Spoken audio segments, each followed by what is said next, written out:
All right, sorry we got cut off there. I don't know what happened. Technology, weird. So right now we're looking in the book at chapter 1. This is important for you guys to take notes if you're watching online at home, because we will eventually have a test over this information. Okay, so basically what we're doing is we're just sharing our thoughts and ideas, the things that popped out at us from the book, and then I'll tell you the important things that you need to know as we go on through this, okay? So, post-war Finland. Okay, post-war Finland, that's the next section. It's basically 3 pages long from pages 18 to 21. Anything that hopped off those pages for you ladies who have your book?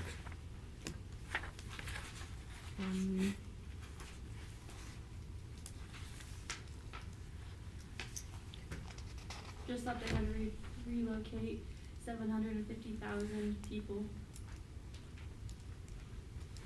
Who relocated them? Is it 750,000? No, it's not 7, it's 400. 450,000, yeah. That's all good. Sorry. But yeah, that they had to relocate them, like the conditions that they accepted and like agreed to.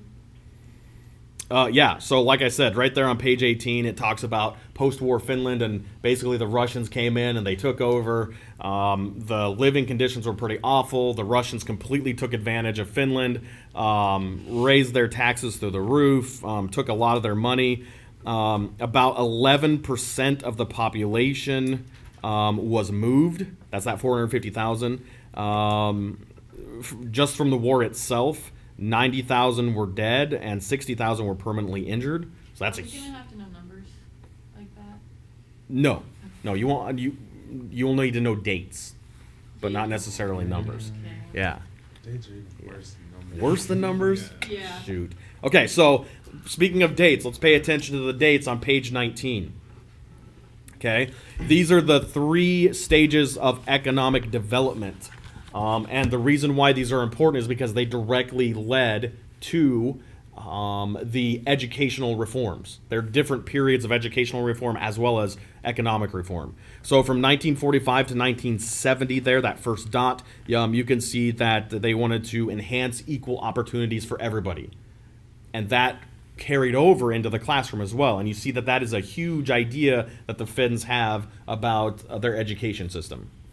Okay, so from 1945 to 1970, they were enhancing equal opportunities for education.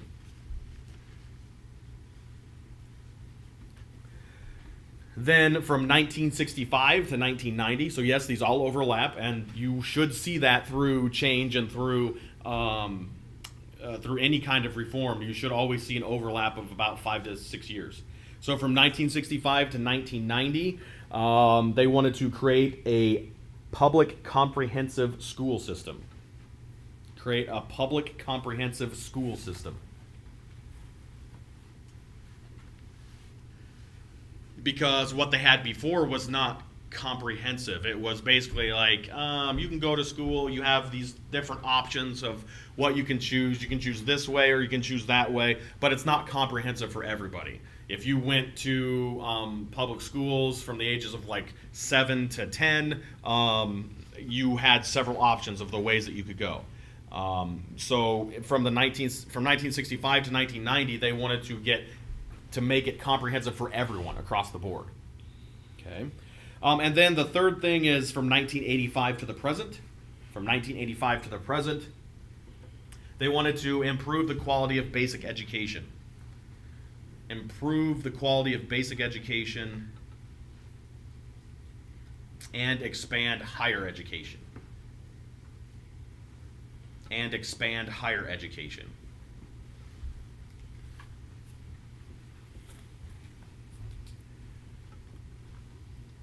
And again, that's basically what the rest of this chapter talks about, is those 3 different eras of change after World War II.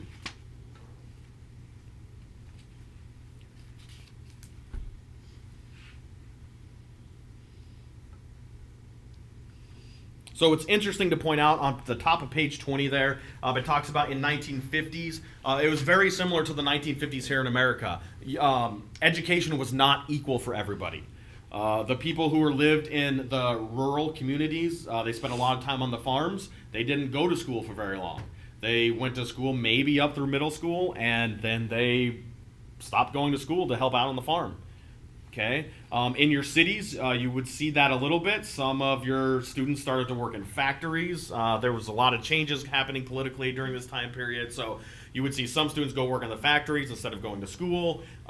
Education was not hugely important, but this is where you start to see a change, especially in Finland as well. Very similar way of thinking. Education was not hugely important.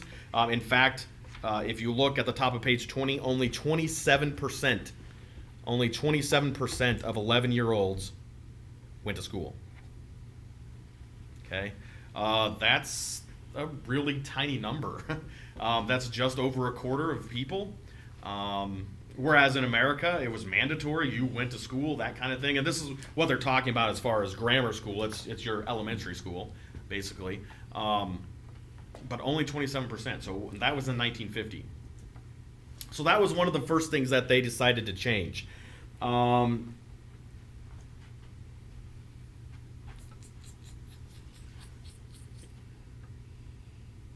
So if you look on page 21, at the top of page 21, we're looking at the key industries. We're shifting from farming and small businesses to industrial and technological production. Okay, so the reason why that's important is because it shows you that in the 1950s they were starting to change their ideas of what was important. So it's not the small businesses and the farming community anymore. It's now they're changing from industrial to technological production.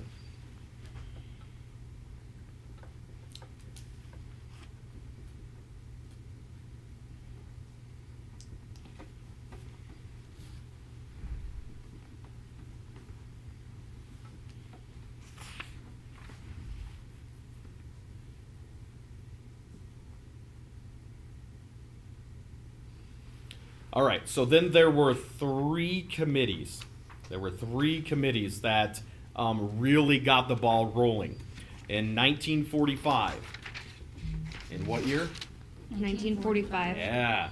The Primary School Curriculum Committee was created. The Primary School Curriculum Committee was created.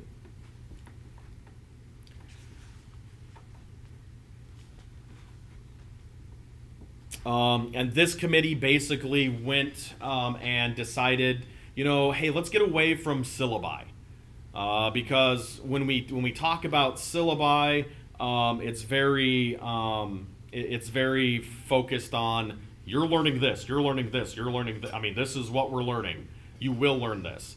And they went from that to instead describing educational objectives.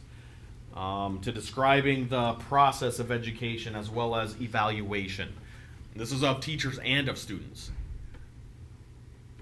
Instead of here's the syllabus, you're going to learn this. It was okay. We're going to start to look at this overall as a whole, and we're going to try to kind of revamp how we are actually teaching our students through objectives. Like, hey, today the learner will, you guys know about objectives, okay? The learner will, da da da da da.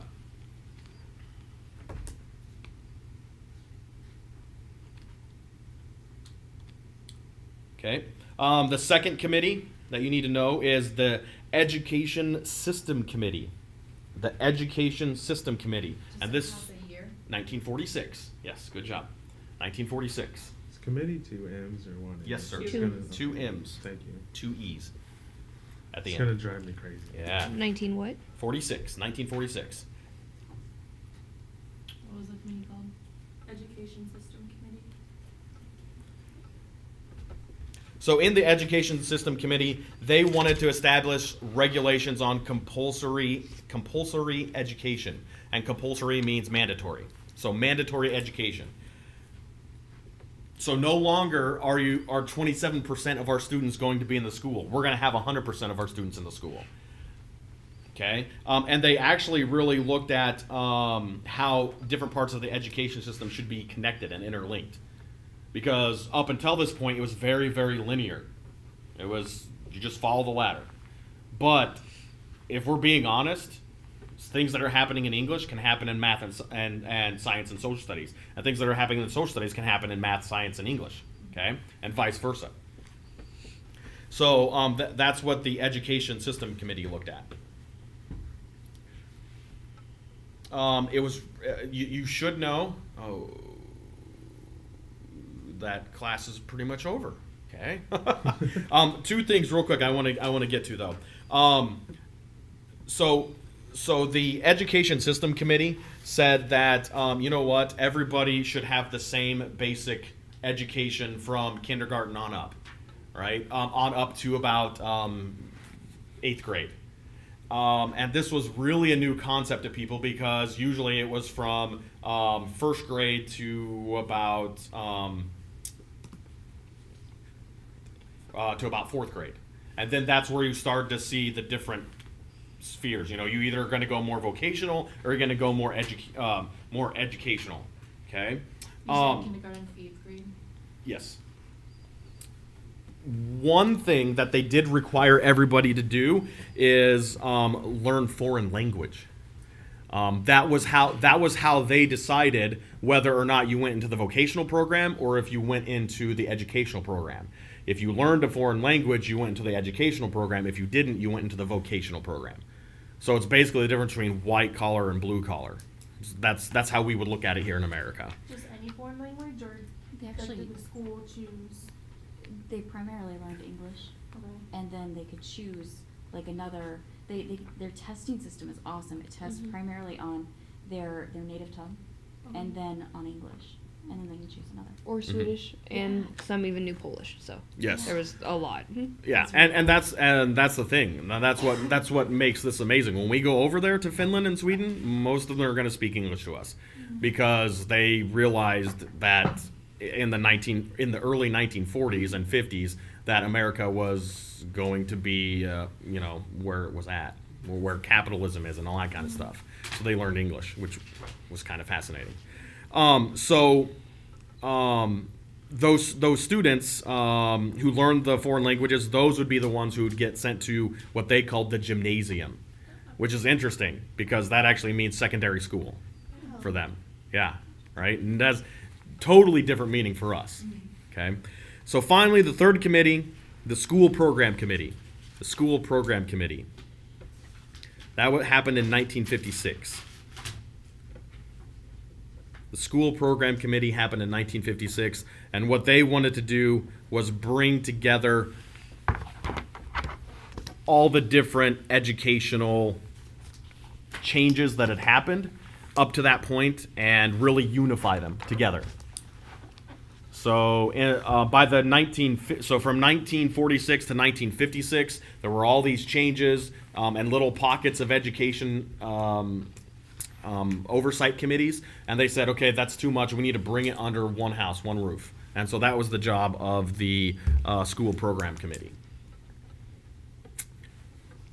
And that's all I'm going to bore you with today. How many chapters do we need to get for next time? Go ahead and read through chapter 2 for next time. Read through it. I doubt we'll get to that information, but we'll do our best. Okay. Like I said, the book. This is the first time I'm teaching this book, so the amount of information covered in this book, there's a lot. So I want to do it justice. I want to use the book because I made you guys pay for it. Thank you. But at the same time, a lot of this is about the political system because that's, unfortunately, education's connected to the political system. So get through chapter 2. If we get to chapter 2 in our next class when we meet on Monday, that's great. If not, then you guys will probably have a break from reading. Okay? So for next time, chapter 2.